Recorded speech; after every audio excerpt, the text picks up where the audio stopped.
Dad, when I grow up, can I be a policeman? Shut up and give me that gelignite.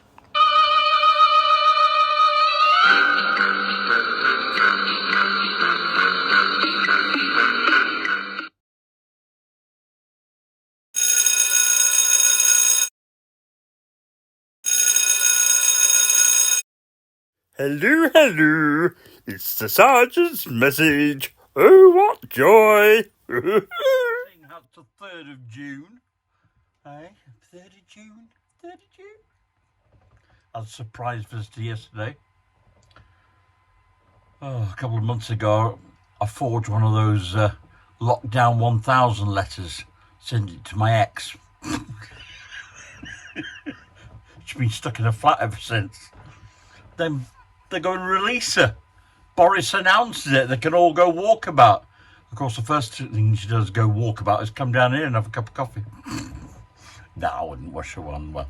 Anyway, nice to see you all. All, was it 3 of you? Got a few odds and ends today, so we will take them as per normal, one at a time.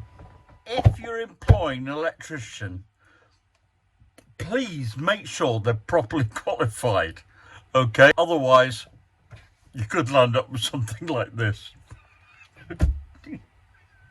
Lots of smoke. Oh, ooh, there's that smell of burning flesh. Ooh, not very nice. The combine harvesters will soon be out, so a word of caution. If you're trying to avoid the crowds and find a quiet place for a liaison with a friend in a field, just make sure there aren't any combine harvesters in the area, otherwise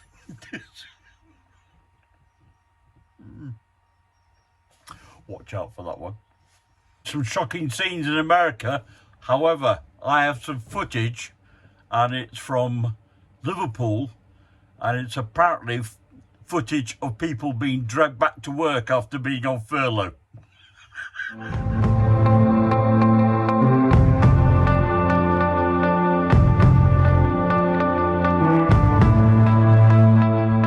I've got this little clip.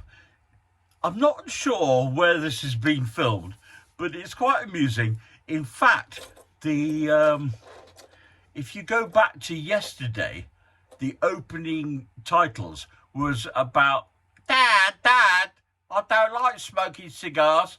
Well, I was going to show this clip yesterday. That's hence the reference to the cigars. All will be revealed. Story of what was the first place winner in the recent Criminal Lawyers Award contest. Okay, you ready? You really aren't, but I'm going to read it to you. Charlotte, North Carolina. A lawyer purchased a box of very rare and expensive cigars, then insured them against many other things, fire. Within a month, he had smoked all 24 of these great cigars, and without yet having made even his first premium payment on the policy, the lawyer filed a claim against the insurance company. In his claim, the lawyer stated the cigars were lost in a series of small fires.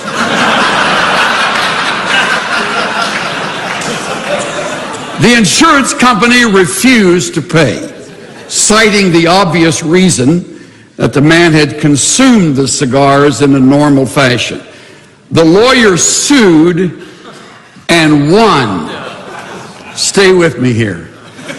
Delivering the ruling, the judge agreed with the insurance company that the claim was frivolous. The judge stated, nevertheless, that the lawyer had a policy from the company which it had warranted that the cigars were insurable, and also guaranteed that it would insure them against fire, without defining what was considered to be acceptable fire, and was obligated to pay the claim. Rather than endure lengthy and costly appeal process, The insurance company accepted the ruling and paid $15,000 to the lawyer for his loss of the 24 cigars lost in the fire. Now the best part. After the lawyer cashed the check, the insurance company had him arrested on 24 counts of arson.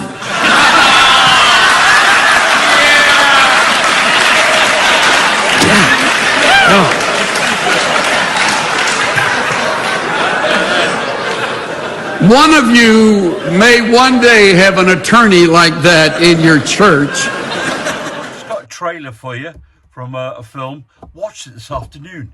What I suggest you do is watch the film first and then watch any documentaries about it after. Because the film is... it has certain omissions, and then you can get into the detail of some of the nitty-gritty afterwards. The Man Who Never Was, and it is about Operation Mincemeat. It's the most outrageous, disgusting, preposterous, not to say barbaric idea. The strangest spy story in the annals of naval intelligence.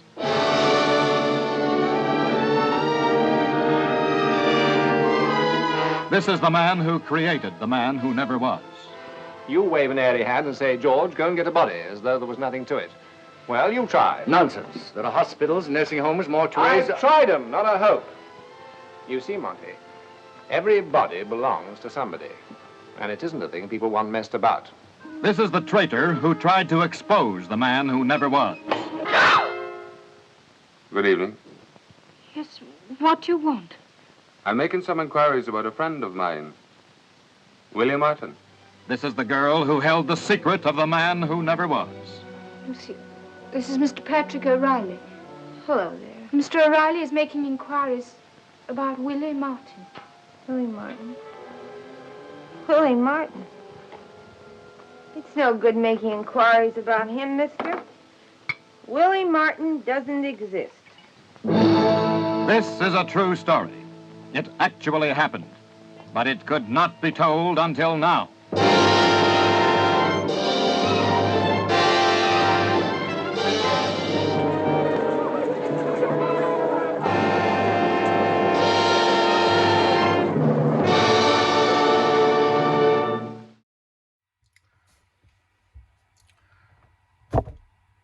Mug of the day. Shop in Oregon, in America. It was near the main I-5, which goes north to south, from San Francisco up to Seattle. And halfway down there, used to stop and have a coffee at this place. And it was beautifully designed, and here are some pictures of it. And everything's made of wood, and the staff are just lovely. And the coffee's nice. And the only slight embarrassing was that somebody then told me what, because it's called Fiddler's Coffee, what a bean fiddler is. Well, a bean fiddler is when two ladies are being very intimate, and one lady goes down on another. That's bean fiddling. I didn't make it up. Now, the Danish language is a strange animal, and this sign here means speed control. So if you're driving in Denmark, you know what it means. But the other thing is that fart not only means speed, it also means service. So in a lift, you get the little button for service, and it says for service, and it says I fart. And the legend is, when the Queen was visiting Denmark and she had to use a lift to get to the upper floor of some building, they had to put tape over the little button just in case she got photographs next to a button saying I fart. It's a street legend. I don't know whether it's true. There you go. It has not been a good time for pub licensees and landlords. This is quite a novel idea for a pub sign. So make sure that you support your local drinking hole. It's a photograph that my son took on holiday in Italy. There is a spot prize if you can work out what the hell is going on. Okay? I shall tell you on Friday. There's nothing like a well-turned ankle, is there? So, yeah, ankle. And this is some pictures, and oh.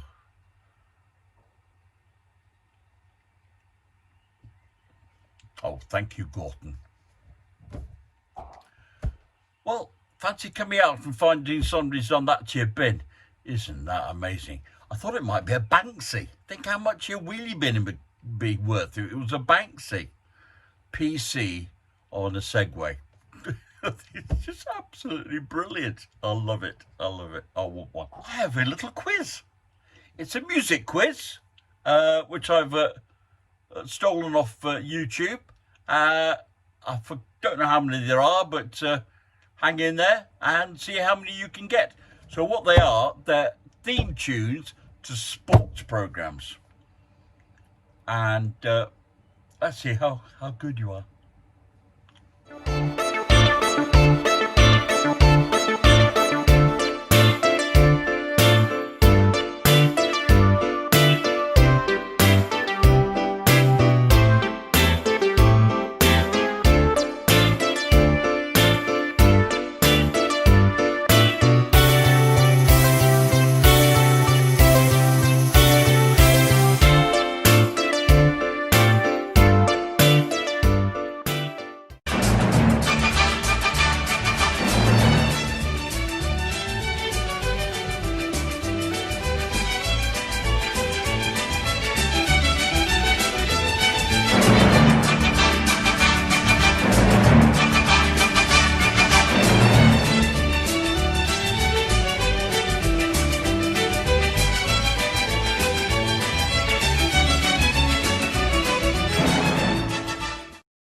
I'll give you the results tomorrow. Okay? If I can work out what they are.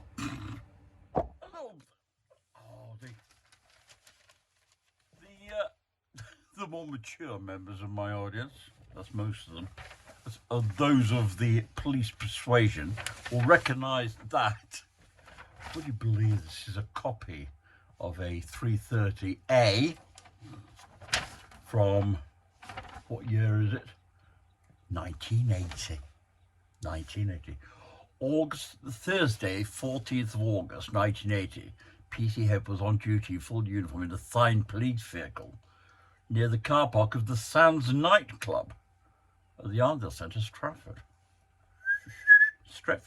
Right. So, I hear loud music coming from a car and loud conversation.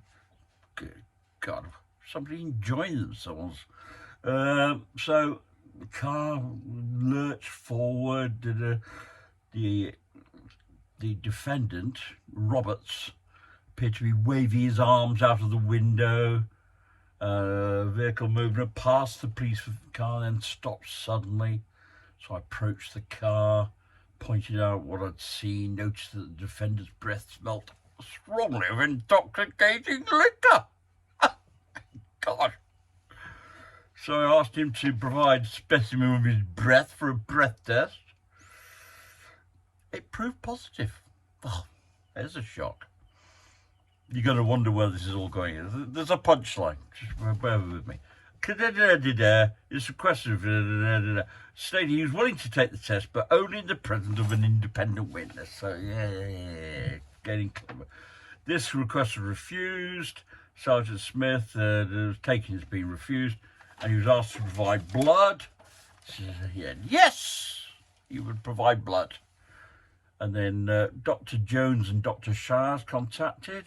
Couldn't be they posed then couldn't. I don't know why I've written that down, but neither of them could go.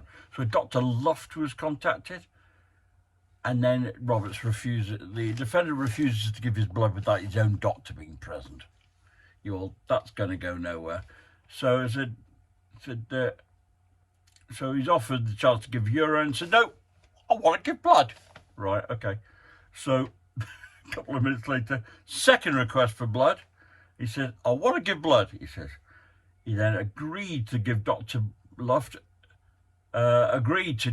taking the sample of blood, but stated that he could only take it from his scrotum. Ooh, this is a brave man. Because I think if you pissed a doctor off, you don't want that. Dr. Love said he would only take it from his arm. Oh, you spoil sport, Dr. Love. Roberts refuses. And this blood sample was therefore taken as being refused. He charged and cautioned him. And he replied, I've been asked to provide a specimen of blood by the doctor and the sergeant. I agreed to that request, but my offer was refused. Prat. Oh dear. I bet at least when he got his ticket to go walking for a year, he wasn't going bow-legged. Another tale from the archives on Friday, perhaps. This is from a magazine in Italy from the 1960s, and somebody it's one of those Tomorrow's World things of what they imagined transport would be like in 2025. Absolutely spot on. Everyone in their own little bubble. Yeah. It could catch on. What?